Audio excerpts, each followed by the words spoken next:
Welcome back to Quantitative Analysis Practice Questions for ENTR 3140. In the fifth question, we're presented with some information for Jessica's Juicy Jams and Jellies. We know that Jessica sells 3 different sizes of jams, and we've been provided with some information on the selling price, the markup, and the sales mix for the various sizes of jams that Jessica sells. This is a common scenario for marketers, as we typically have a variety of products in our product mix and want to understand and be able to forecast the impact of changes to our mix. What will happen if we sell more of the family value size and less of the sample size? Will our profitability improve? By how much? What about our revenues?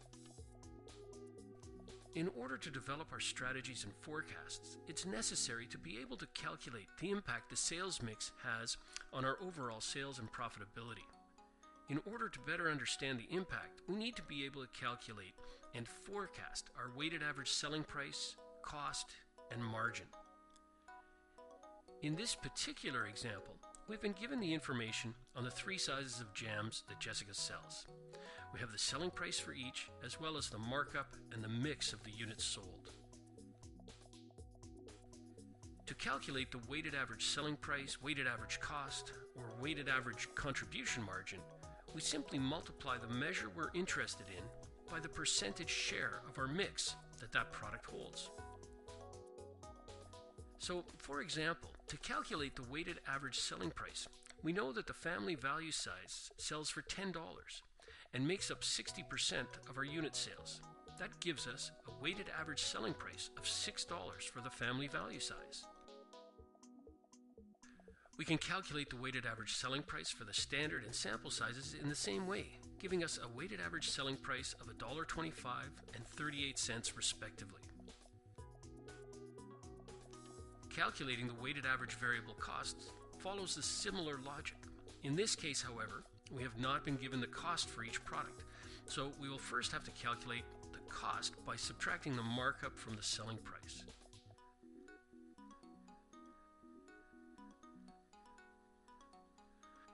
Once we have the cost by size, we can calculate the weighted average cost by multiplying the cost of each size by its percentage of our sales mix.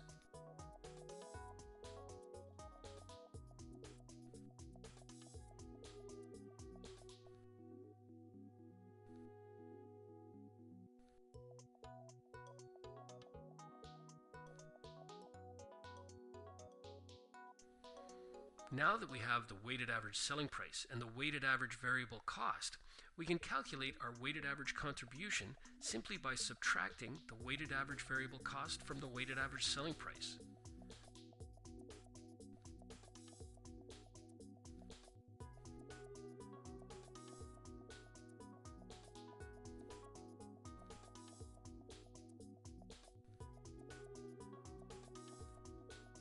From here, we can calculate our weighted average contribution margin percentage by dividing our weighted average contribution by our weighted average selling price.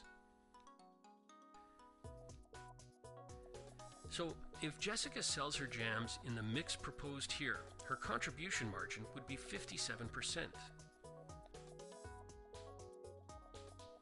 At this point, we could conduct a sensitivity or what-if analysis. We use the sensitivity analysis to compare revenues and profitability of different forecasted sales mixes.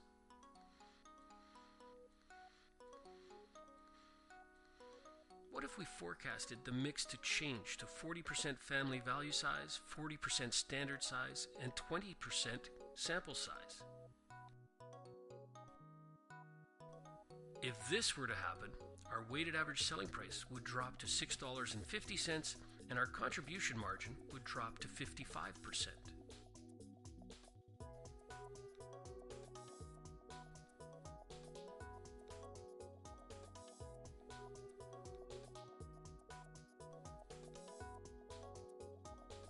What if we could change the mix to 70%, 20%, and 10%?